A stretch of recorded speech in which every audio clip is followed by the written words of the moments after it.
The Baltimore Ravens still have $11.64 million in cap space. They're going to be nice. Go ahead and round that up to 12. And the question today is, with that money, will Eric DeCosta cook something up over the next couple of months to, round out the roster heading into the 2025 NFL season? Welcome to the Ravens Rundown, everybody.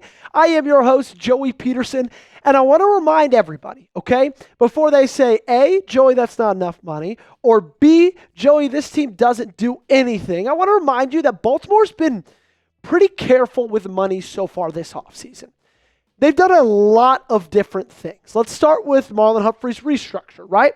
Previously was an $18 million base. Now his base is the league minimum at $1.25 million, and they reverted the rest of his contract to a $16.75 million signing bonus, which could have $13 million in cap space. Ronnie Stanley's contract, when you look into it, his cap hits are stacked to where these next couple years, they're not that high. 5.8 in 2025, 9.9 in 2026, takes a big jump in 2027 to $20.05 million. And then, of course, they re-signed Patrick Ricard. They use what's called a 4-year vet salary benefit. A 1-year, $2.87 million contract, half of that counts to the cap, and that was a 25% reduction from his last deal. And then, of course, the Ardarius Washington situation that we've been monitoring is finally over. They placed the cheapest, which was $3.26 million, right of first refusal tender on Ardarius Washington. Basically, with that tender, they were saying, we're going to make your price the cheapest, and we're going to just kind of gamble that nobody tries to get up to that price. And if they do, we'll be able to match it. They could have paid him a little bit more. And then if you would have signed him, you would also have to give him a second-round pick, which nobody really would have done. So they could have been less risky, but paid more money, except they took the risk, it paid off, and they paid less.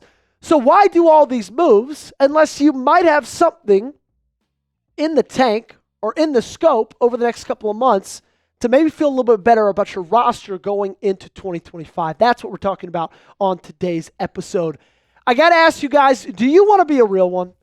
We call all the biggest fans right here on the Ravens Rundown our real ones. And if you want to be one, go ahead, share today's show with a friend, family member, anything you want. And then once you've done that, and only once you've shared it, go ahead, comment real one down below. Let's start and talk about some possible moves. The first thing we're talking about is a free agent signing. Are they saving all that money, being careful in those contracts, to sign a free agent? When I look at this roster, cornerback is really the only big scare for me. Don't love the nose tackle situation. Don't love the guard situations either. But I really don't love the cornerback situation. Outside Nate Wiggins, Marlon Humphrey. And you look at the top available free agent corners right now, and there's some pretty good names. Stephon Gilmore, he's a little bit older. Mike Hilton, Rasul Douglas, James Bradbury, Shaquille Griffin, all fine cornerbacks. But let's talk about Asante Samuel Jr. I think he is my favorite one, okay? We got to throw it back to 2023, the last time he played a full and dominant season, and he was phenomenal. Both in man and in zone, he was better in man than he was in zone. Only gave 178 yards on 147 snaps. He had a pass breakup, 2 interceptions. His quarterback rating he caused was 61.3. However, he's still a free agent. So there's got to be a reason people aren't signing him. Well, that reason is probably because that injury is a little bit more serious than people thought. Here's the latest update. Samuel remains unsigned and has a medical concern that's impacting teams' interest in him. The medical concern is related to the neck shoulder injury that limited him to 4 games in 2024. A previous report said he's dealing with something similar to stinger symptoms, though lasting for months rather than weeks. So I think that everybody's interested in the talent, but the fact that this stinger is lasting him months when usual ones last weeks kind of has made everybody cool off on him just a little bit. But when I look at the cornerback room for Baltimore, I kind of want them to heat up on him, okay? Because, sure, you love Nate Wiggins. Sure, you love Marlon Humphrey. I think Chidobe Awuzie is best served in a backup depth role. And right now, I think Chidobe Awuzie is going to play a lot of snaps, okay? And I think Samuel could come in and start tomorrow. Now, all that is based on how the injury is. If it's really serious and they believe serious enough to keep him out of the whole season, then obviously don't do it. But if it's just going to keep him out of the next couple of months, maybe a week of training camp, but if he's ready to go by the season, then I would do it, personally. I think he's that good. Sure, you'd wish he was a little bit more physical, but you got the most physical safeties in the National Football League. You got real physical linebackers. Nate Wiggins, Marlon Humphrey, they're physical enough. You could use a cornerback that doesn't love to be physical if he's great in coverage, okay?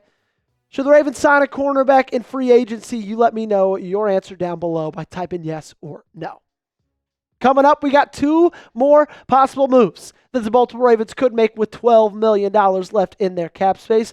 But before any of that, I got to talk about the awesome sponsor of today's video. That is our great friends over at Prize Picks. You can cash in on the basketball playoffs with Prize Picks. Don't miss your last chance to add your favorite players from the court to your Prize Picks lineup, whether it's points, rebounds, assists. Take your pick of more or less for your shot to win up to 2,000 times your cash today. Sign up today, get $50 instantly when you play $5. You don't even need to win to receive the $50 bonus. It's guaranteed. Prize Picks is the best place to get real money sports action. Join over 10 million users and sign up today. It's the best place to win real money this basketball season. Which players are going off, which ones aren't. Make your picks in less than 60 seconds. Turn your sports opinions and takes into real money all season long on Prize Picks. Now, I know it's basketball playoffs, but it's also hockey playoffs. And I am a massive, massive Dallas Stars fan, so I had to add in 2 Dallas Stars picks to the Prize Picks. I'm going to take the more on Jake Ottinger goalie saves, 25.5. I'm going to take the more on Wyatt Johnston, 1.5 shots on goal. And it's also basketball season. I really love Steph Curry, but I'm going to take the less on points with 26.5. Make sure you guys head on over to Prize Picks. Download the Prize Picks app today. Use code CLNS and get $50 instantly when you play $5. That's code CLNS on Prize Picks to get $50 instantly when you play just $5. You don't even need to win to receive the $50 bonus. It's guaranteed. The link to this promo is in the comments and description of today's video. Prize Picks, run your game. So we talked free agent signing. How about they could be saving money to save up for a big trade coming up soon? Let's talk about a guy that we talked a lot about a month ago, but we haven't talked about him in a little bit. Let's talk about Jair Alexander because he's been linked to Baltimore before. Baltimore needs a corner. Him and Lamar Jackson played college ball together, and it has seemed over the past couple of months that Green Bay has really been cooling on him and has been putting him on the trade block. Well, the latest from Josina Anderson on the entire Jair Alexander situation in Green Bay is she was told that there's already an understanding in place between the Packers and Jair Alexander to come to an agreement on his roster and contract situation first, prior to an arrival for the team's offseason program. The Packers have had exploratory trade talks with other clubs involving Alexander. Releasing him is also an option. So it was an understanding that they were going to have that before the offseason program. It didn't arrive for the offseason program, and they've had trade talks. I think he's either back or he's released, okay? I don't think that anybody's going to trade for him, nor do I think that Baltimore should trade for him. Because he's going to cost you a lot of money with his contract, and Green Bay could save around $17 million if he's a post-June 1st cut. Teams know that. If I know that, teams know that, which means they're not going to be willing to give up assets for a guy that they believe will probably just get cut anyway. So I kind of feel like that's going to be the motion. If Baltimore's going to end up targeting Jair Alexander, they're going to wait for him to get cut. Because if he would have been traded, I think he would have been traded before the NFL draft. What would you do? Let's play a little John Quinones. What would you do with Jair Alexander? Would you trade for him? Or would you say, you know what, pass? If you want to trade, give me a T for trade. Let me know P for pass in the comment section. The last thing that they could be gearing up and saving that money for is a massive, massive, massive extension. Let's talk about a guy that we've talked about a ton over the offseason, especially regarding his extension. I think a Lamar extension is coming soon. And I think it should come soon. Okay?